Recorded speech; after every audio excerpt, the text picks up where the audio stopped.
Starting at 4:25 on Good Morning Washington, where Good Morning start.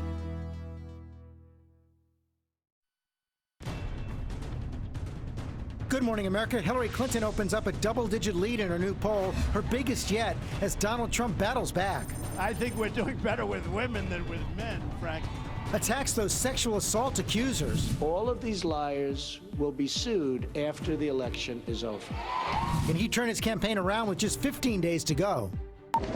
Ride along, gone wrong. A citizen invited to join the police on patrol gets caught in a dangerous high-speed chase. Suspects firing more than a dozen shots at a police cruiser. Shots fired. The civilian in the passenger seat, shattering the windows, injuring the woman as she desperately begs to stop the chase. And the YouTube star begging for help after his 21-year-old daughter goes missing. It would take a miracle, but we're holding on to miracles. Her car found abandoned near a trail, rescuers, drones, and dogs hunting for clues. Epic fail times 2. Those 2 crucial kicks in a fierce overtime showdown. No good. The Seahawks and Cardinals forced into a tie. Why some players are saying this was the craziest ending ever. Live in Times Square, this is GMA with Robin Roberts, George Stephanopoulos, and Michael Strahan. Pete Carroll's expression says it all. Sure does. What a game overnight. The Seahawks and Cardinals ending in a 6-6 tie. That wasn't a great game. You saw that missed field goal. Both teams had one right at the end. So it did end in that tie right there. No one scored a touchdown the entire game. Yeah, Larry Fitzgerald said he's never played in a game like that before. And more than 3.5 hours, no winner. And speaking of football, though, Tim Tebow, our good friend, is here live this morning to join us. Baseball as well. Looking forward to that. But we begin with the race for the White House. 2 weeks and a day before the final votes, our new tracking poll shows a 12-point lead for Hillary Clinton, her biggest yet. Donald Trump fighting back with a rare Sunday rally, and ABC's Tom Yamas starts us off from Trump Tower in Manhattan. Good morning, Tom.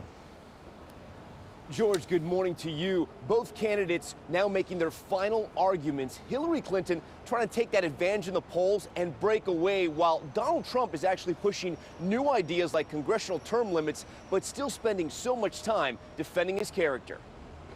Overnight, Donald Trump choppering into Southwest Florida, disputing recent polls that have him down and out, announcing they're backwards. I really think those polls are very inaccurate when it comes to women. I think we're doing better with women than with men, frankly. But some on Trump's team accepting what may be reality. We are behind. She has some advantages, like $66 million in ad buys just in the month of September. So Trump is now offering a new plan, unveiling it at Gettysburg. It's a contract between Donald J. Trump and the American voter. But as Trump outlined his vision for his first 100 days in office, he couldn't help but settle some scores. The Republican nominee threatening the women who've accused him of sexual misconduct with lawsuits. All of these liars will be sued after the election is over. Hillary Clinton seizing on the distractions Trump can't seem to shake. You can go to Gettysburg and say he's going to sue women who've made accusations against him. I'm going to keep talking about what we want to do. And both candidates still battling each other over stamina. You watch her at the end of the debate where she's like exhausted. She could hardly make it to her car. I have now stood next to Donald Trump for 4.5 hours in 3 debates. Now, who says I don't have the stamina to be president and commander-in-chief? And SNL taking on the final debate and Trump's stance on the rigged election. All of the newscasters are making me look so bad. And how are we doing that? By taking all of the things I say and all of the things I do and putting them on TV. Now, in the coming days, we're going to hear a lot about 2 states, Florida and North Carolina. Donald Trump knows he needs both those states for a clear path to victory. Hillary Clinton knows that as well. She'll be investing a lot of time in those states, George. And so many people in those states already voting. Okay, Tom, thanks very much. Control of Congress also at stake in this election, both in GOP hands right now, but those majorities may be in jeopardy. So let's go to John Carl with a closer look at that. Senate first, John. Democrats need to pick up at least 4 seats to get control. And that's looking more likely, George. Democratic chances of winning the Senate have gone up as Donald Trump's campaign has gone down. Our partners at 538 now put the odds of a Democratic Senate takeover at nearly 70%. And if you look at our latest ABC News race ratings, we have 11 competitive Senate races. In 10 of those, Republicans are playing defense. We have 2 seats that are already looking like likely Democratic pickups. That's Illinois and Wisconsin. 3 others tilt towards Republicans. And then we have 6 seats, those are the ones in yellow on the map, that are pure toss-ups. Democrats only need to win half of them to gain control of the Senate. And I got to tell you, George, in every single one of those races, Republican candidates have been forced to come out and defend or take account for things Donald Trump has said or done. Yeah, they get hit whether they embrace him or distance themselves from him. And John, meantime, in the House, much tougher for Democrats to get control. They need 30 seats there. Yeah, privately, even the most optimistic Democrats say they're unlikely to get those 30 seats they need to get control of the House. But top Republican operatives tell me they expect that they will lose at least a half a dozen seats, so maybe as many as 15. That would cut their majority in half, George, and make it extremely difficult for Speaker of the House Paul Ryan to control the House. It could even put his speakership in jeopardy. And I've got to tell you, if things keep going so badly at the top of the ticket, I would not rule out the possibility of a big wave election that takes everybody by surprise. Things go bad at the top, they could go very bad for House Republicans. Where everything breaks. John Carl, thanks very much. All right, George, we're going to bring in ABC's Matt Dowd now to break down our latest ABC News poll, and down the stretch they come. We've been talking about Hillary Clinton opening up that lead. Enthusiasm for her is also growing. Yeah, as we've talked about, the thing to focus on is not the undecided voters, it's the enthusiasm of supporters. And for 6 months, Donald Trump had a gain on that, had a margin of victory on that. And now Hillary Clinton has taken a slight lead on enthusiasm of voters. And when you're looking at the last 15 days, that's what matters most. Is it partly because of Donald Trump taking the stance about the election being rigged? That doesn't seem to be playing well with voters. I think it's a combination of things. I think it's that. I think it's Donald Trump's not talking to a broader group of voters. And I think that Hillary Clinton winning 3 debates, one after another, helps her supporters get more engaged. So what is her strategy right now? We talked about this last week about when you go into a prevent defense, what happens. So what should she do? Well, I think she has to be careful from crossing the line between confidence to cockiness, and she can't get to cockiness. If she maintains a series of events every day until Election Day from now and then, her staff keeps it up, which I'm sure they will. In the end, many times voters get more enthusiastic if they think you're going to win. So as she looks like she has a lead in the polls, which I think is around 6 or 7, not 12, I think it's more like 6 or 7, that actually helps among her voters to get more enthusiastic. And what would Donald Trump have to do to turn things around? Prayer. I mean, I think it's a very difficult prospect. After his sort of weekend of airing his grievances, he needs to be a little bit like Kramer and Seinfeld and hope for a Festivus miracle. But Matt, in contrast to what John Carl was just saying, yes, it's possible this could break into a huge wave for Hillary Clinton. But most times when candidates have a lead of this size 2 weeks out, it tends to close up towards the end. Yeah, my expectation is on Election Day, this is going to be about a 5 or a 6 point race. That is solid, but it's close. But in a polarized environment like this, we can keep in mind that Barack Obama won overwhelmingly in 2008, but he won by 7 points. I think it's probably around that. And that could still be a big electoral college win. Okay, Matt, thanks very much. We're going to move overseas now to the battle against ISIS, where American special forces are helping Iraqi troops reclaim the key city of Mosul. It is a fierce fight, and ABC's chief global affairs anchor Martha Raddatz is on the ground with the latest. Good morning, Martha.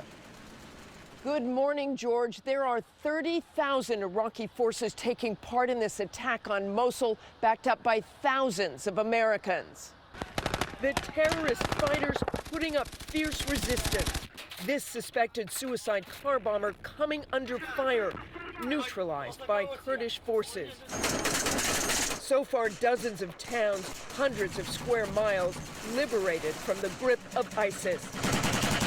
In an exclusive interview at a base in northern Iraq, Secretary of Defense Ash Carter telling us the battle is going according to plan. What's happening is that a cordon is being placed, an ever-tightening noose around Mosul. The Iraqis may be in the lead, but with Americans in close support. For the Secretary, it is a dangerous but vital mission. We must do this. We have to protect ourselves from ISIL. They intend harm to our country and our people. U.S. troops we spoke with are well aware of that threat and the risks here in Iraq. Some of them are on their 4th deployment. 4, all in Iraq. This is the 4th. The fighting is expected to get fiercer as Iraqi troops close in and enter the city. We're ready for anything, and so we're prepared for all contingencies, which for sure is it's going to be a tough fight, because for ISIL, this is a very important location, which is exactly why we need to destroy them here. To fully reclaim Mosul from ISIS will probably take months, but to fully stabilize the area, it will take years. Robin? All right, Martha, thank you very much. And back here at home, a terrifying ride-along. A woman in the passenger seat of a patrol car when a traffic stop turned to a high-speed chase and a shootout. The suspects escaping, and the whole thing, as you can see, captured on police dash cam. ABC's Gio Benitez is here with much more. Good morning, Gio. Robin, good morning. A desperate manhunt is underway right now for those shooters on the loose. And as you watch this video, I want you to think about it from the perspective of that civilian woman on a ride-along with cops. She's there to learn more about police work. And did she ever? You're watching dashcam video from a Madera, California police cruiser. It's 4:34 a.m. A white Mazda on Mainbury, north of Howard. The officer has a civilian guest in the car for a ride-along. He's trying to pull over this silver Mazda. He's not stopping? You're kidding me, right? Within seconds, the officer realizes the Mazda's driver isn't planning on pulling over. Sirens on. The officer and that ride-along civilian are in full pursuit. Listen as the young woman in the car takes in what's happening. He has a gun! Whatever, one shots fired. And just look, right after the turn, you can see the gunfire. A dozen shots from the passenger side. Shots fired! You can hear the woman's cries and plea to stop the chase. The firefight disabling the police car, it rolls to a stop. The suspects taking off, abandoning the Mazda. The police department posting photos of the aftermath. The patrol car's windows shattered. And this is the gun police say was found in the Mazda. Incredibly, both the officer and civilian surviving. The Madera Police Department, like so many other departments across the country, takes civilians out often as part of the Citizens Academy to show people in the community how police work. For at least one woman, that's a lesson that came with too close a call. Wow, and this morning we're told the police officer was not injured at all. The young woman suffered minor cuts from the broken glass, but is otherwise okay. But I mean, can you imagine? No, and this is why police officers always say there's no such thing as a routine traffic stop. You never know what could happen. Absolutely. Right, Gio, thank you. Well, that was some. Thank you, Gio. Now to that devastating crash near Palm Springs. At least 13 people killed, dozens injured when a tour bus slammed into a tractor trailer. The NTSB is now investigating. ABC's Adrian Bankert has the latest. This morning, the California Highway Patrol investigating what caused this tragedy on a major California highway. 13 killed, 31 injured when a tour bus smashed into this trailer. Doctors working through the night, a number of victims admitted to the ICU. It seemed as though most of the victims were unrestrained and therefore were flown through the air and ended up sustaining facial trauma. The tour bus making its way back to L.A. from a casino, crashing into this big rig at a significant speed just after 5 a.m. Sunday. The driver of the bus among those killed. The big rig driver shaken and injured, but able to help injured passengers out of that bus. Records show the bus tour company with a clean accident report and no history of mechanical problems. The California Highway Patrol still trying to determine the cause of the accident, but say possible fatigue or a medical emergency could have contributed to the bus driver failing to hit the brakes. In almost 35 years, I've never been to a crash where there's been 13 confirmed fatal accidents. And you never get used to this kind of thing.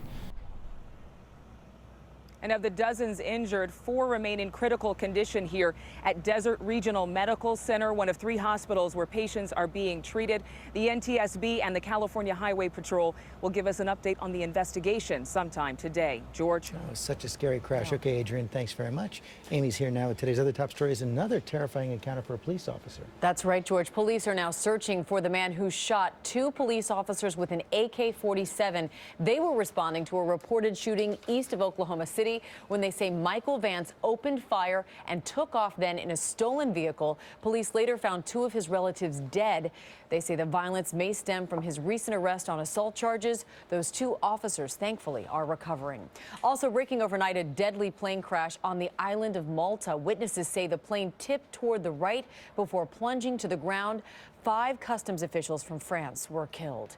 Well, consumer groups are voicing concern about the proposed merger between AT&T and Time Warner. Advocates worry about higher prices, fewer choices, and more corporate tracking of customer data. Supporters say the new company could provide more and better content. A Senate hearing is set for December. Tom Hayden, the 60s anti-war activist and politician, has died. Hayden was a member of the famed Chicago 7, organizing rallies at the 1968 Democratic Convention. He then served as a California lawmaker and was married to Jane Fonda for 17 years. Tom Hayden was 76. And finally, it's being called the best, worst game in NFL history.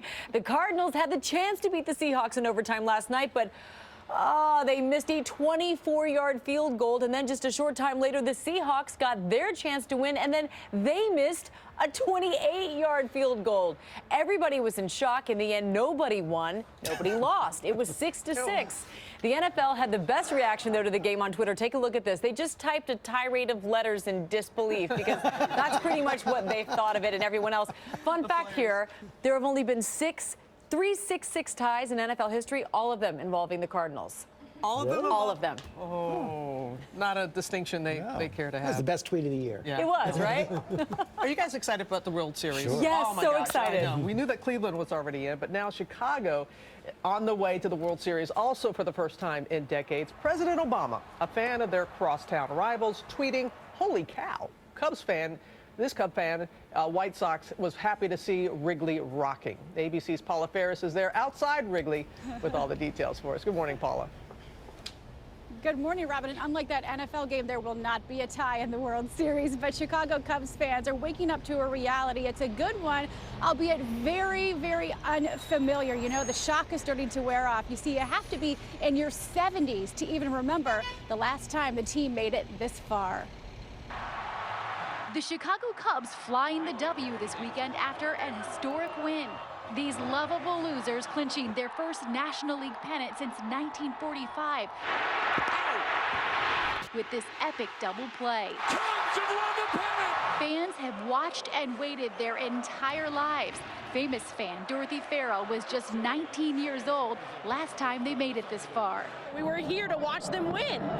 It's the most exciting thing ever. And it's been even longer since the Cubs have won a World Series, 1908. Back then, baseball was still segregated. Women did not have the right to vote, and the modern zipper hadn't even been invented. Maybe now, what seems like a world away, the Cubs can finally shake off all those curses. We're just so excited to be a part of the team that gives them the opportunity to see a Chicago Cubs team in the World Series. And this morning, Chicago fans remain in a Cubby coma. But tomorrow, anxiety sets in when their team takes on the Cleveland Indians, another team hoping to turn around decades of bad luck.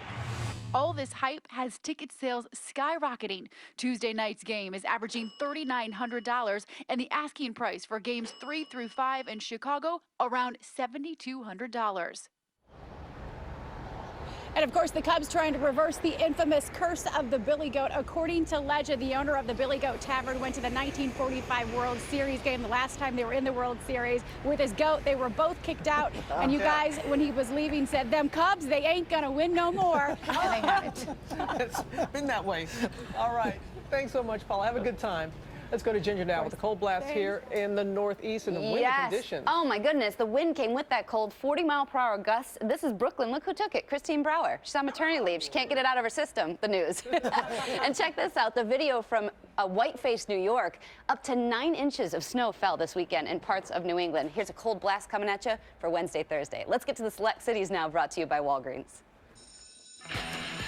At Walgreens, you're free.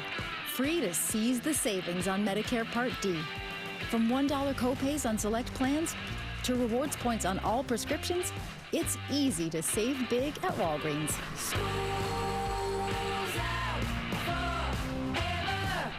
Just stop by Walgreens. Then sit back and enjoy the savings. Walgreens, at the corner of happy and healthy. Well, breezy sunshine expected again today. Now, today's going to be our warmest day out of the work week. We'll get up to a high of 67 degrees and could see our winds gust to just over 25 miles